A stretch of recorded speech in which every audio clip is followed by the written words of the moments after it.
আজকে জিম থেকে বাড়ি ফেরার সময়, আজকে চতুর্থী, তাই তো?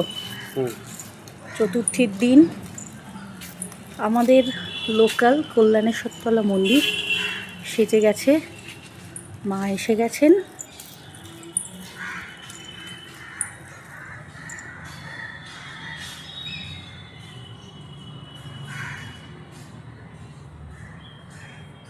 ভারী সুন্দর মূর্তি,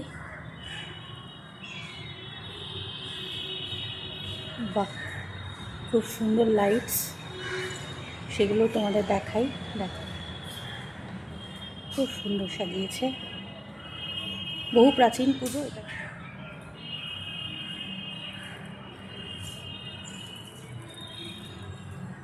চলো, চতুর্থীর দিন পুজো, ঠাকুর দেখিয়ে দিলাম। আর এখানে ফাংশন হবে বলে স্টেজ রেডি করা চলছে, পরপর 3 দিন প্রোগ্রাম হবে।